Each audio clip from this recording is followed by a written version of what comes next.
Tour de Suisse. And I even asked him, hey, how about I just fake a knee pain and fly home Saturday afternoon and can Foo Fighters, come on, Foo Fighters, once a lifetime opportunity. We get 2 tickets. We almost killed people to get these tickets. And then the director said, no, we got to Tour de France in 10 days. It just wouldn't look good and we can't do it. I was so frustrated, and I talked to the peloton to other people. They said, like unisono, are you stupid? You should just fake a bad stomach and just pull out. You're an idiot. But anyway, so now then my wife and my son get a chance to go, and my son was blown away. He's already, before he was the biggest fan of him, and now even more, and so he was blown away, and it was really cool experience for him. And then when I came back home, I said, so son, how was it? He said, Dad, I'm never gonna go to another concert. I have seen the top. It can only go downhill from here. I never ever want to go anywhere else. I have seen the best. It cannot go better than this. How old is he? 16 now. That's perfect, yeah. Yeah.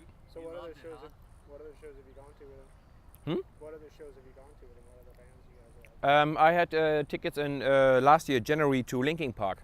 Okay. That's pretty good. Yeah, Linkin Park, Rammstein, they put on a show. Rammstein, they put on a show. No, not in once, of course, separate occasions.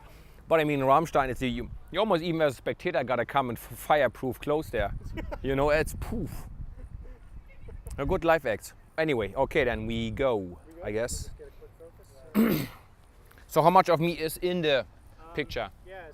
Well, I like to widen my horizon. That's how it started. That's how I signed up, not with a German team, but with a foreign team back in the days, with a French team. And they said, yeah, but if you sign with us, you got to live there as well. And I said, yeah, that's cool for me. I mean, I look at it that now I'm 40 years old and I still have a long time to live in Germany. So when I'm young and have a little bit of freedom or the chance to go and see other places, why not? And yeah, the US is definitely a fascinating country, place. Racing is good here, and I always manage to, either my team or myself, one of us or some of us always had some sort of success, so you always left the country with some nice memories. So that's why I like keep coming back. Actually, another highlight of my career was the Outrigger Tour of Hawaii in '94. I just came from Australia. Tour of Americas? Huh? Is that part of like the Tour of America? I don't know. No, I just did the Commonwealth Bank Classic back in the days in Australia.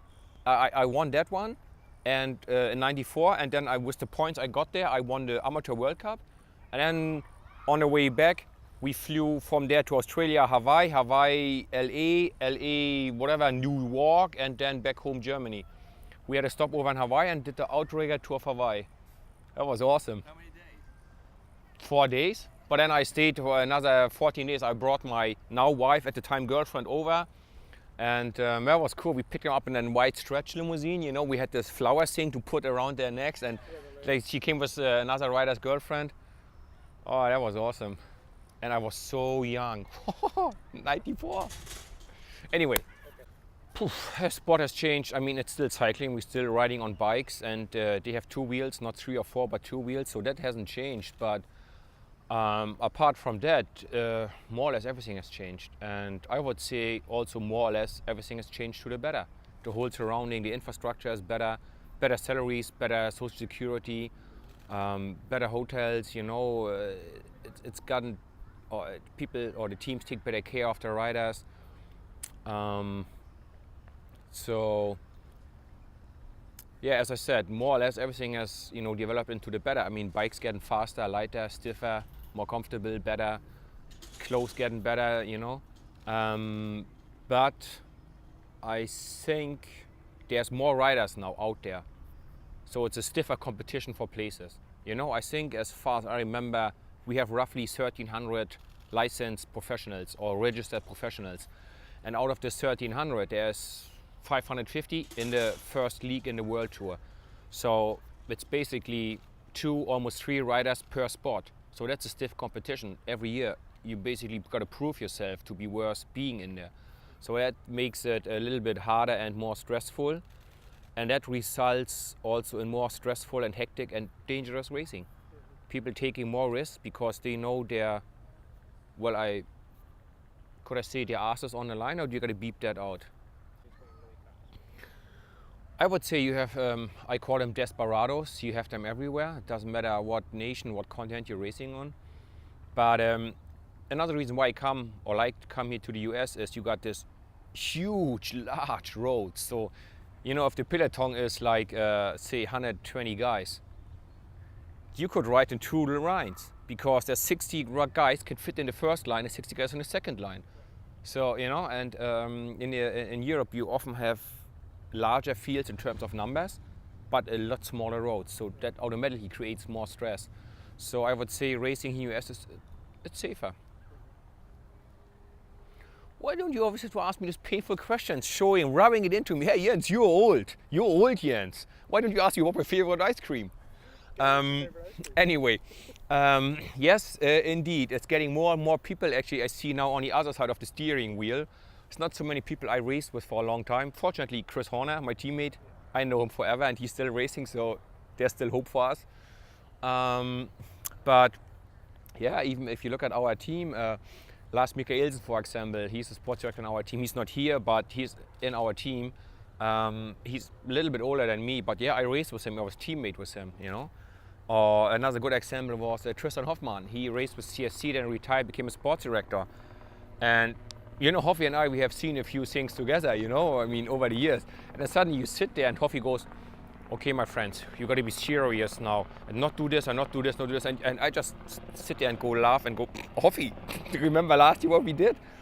But anyway, so yep, it's more and more people, they actually retired and still work in the business, as you say, you know, mechanics, physiotherapists, sport directors I raced against with, but well, we still like good friends, hang out, talk to each other, but yeah, it's a lot of them. Back in the days, I think it was really more like the real leaders, the top names, they were like leading or deciding how things have to happen. There was one Italian, Eros Poli, who was, especially in the big stage races, he was the man in charge of people they just trying to survive. You know, he was just the boss of the gruppetto and telling people, okay, now we have to go slower, we have to go faster, now we got to do this. And yeah, people often ask him for, hey, what do you think about this? But it was more the big names like, you know, Cipollini and these guys, they were, you know, telling what's going to happen. I guess Lance would have been the last like traditional role model of a patron of the peloton. You know, people like, regardless what team or what country they're from, they would listen to him. And I think he did well. He didn't like misuse the power he has. You know, when he like put the foot down, then it was for a good reason in the peloton. You know, he said, hey guys, stop this, or if there would be like, as I said it before, like one desperado causing a crash and almost causing another crash the next day, Lance would just go to him and say, listen kid, that just doesn't work here, you know. So, but yeah, nowadays you have a lot of good riders, but I wouldn't say you have this one dominant guy that everybody is really listening to.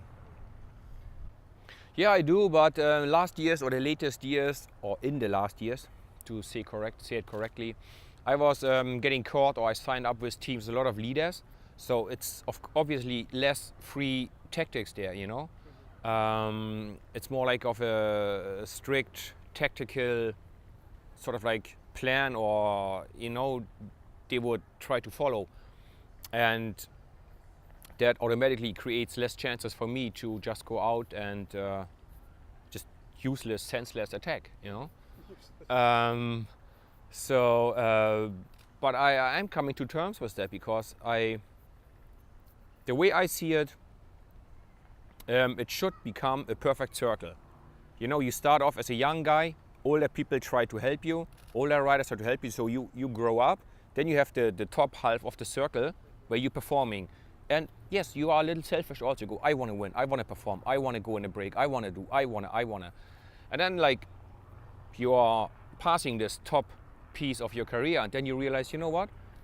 I have taken a lot and not given a lot lately in the last years, because that's what leaders do. That's how it works. Now it's time for me to give something back, and you go, what like don't look for my own chances too much anymore. And I get enormous satisfaction out of the fact that I can help or explain people to win. So now I'm on the, on the finishing part of that circle, and I'm trying to pass over my experience and my help to the young guys that come up. And in an ideal scenario, like in 10 years from now, the guys I'm helping to become better now, they do the same to the next younger generation coming in. And yeah, I'm more like a teacher, mentor, if I'm allowed to say that. I mean, I'm not a useless piece of shite still, I'm a little older and maybe less strong than I was at my best times. There's no denying that. That's just how nature goes. But every now and then I still have it, and it's good to see, hey, I still know how it works. And so yes, every now and then to show yourself again that you're still there and that the old dog still has some teeth. It's good. Well, we should pay more attention to it, because that's our future, it's our sport, And still to this day, you guys here from the US, so there are some strong unions. We don't have any, and that is still a really weak spot for us riders. But nobody really apparently is willing to do that major effort to get this riders union going, because it would be 2 or maybe 3 years really hard work. And you would probably get your head kicked in a few times in order to make it happen eventually, So nobody really seems to be willing to do that huge effort or sacrifice.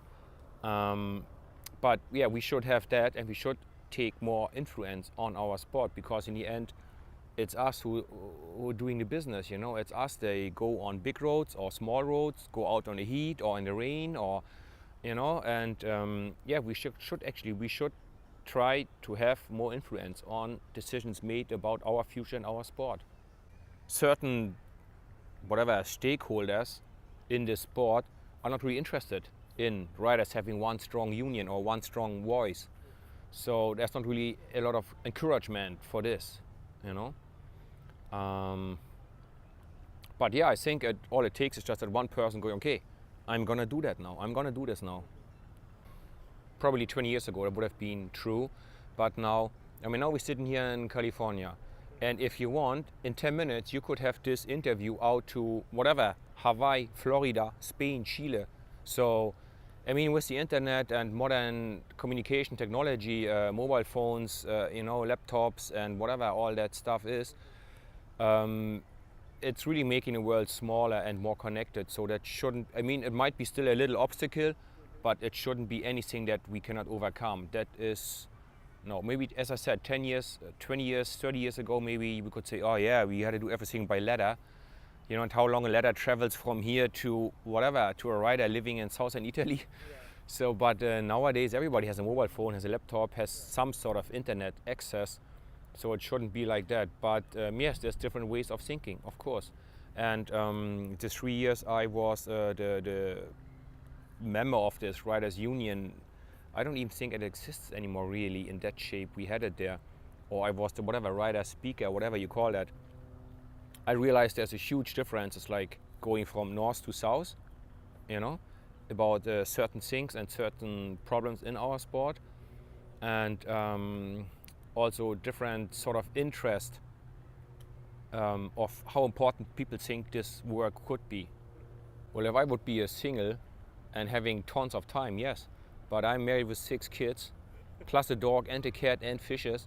I don't think I would have enough time. Because I live in Germany, pay my taxes there. I need to feed the family also, So it's not that I can just go half of the year cruising around at bike races at my own expenses and trying to get this working, I think would be difficult.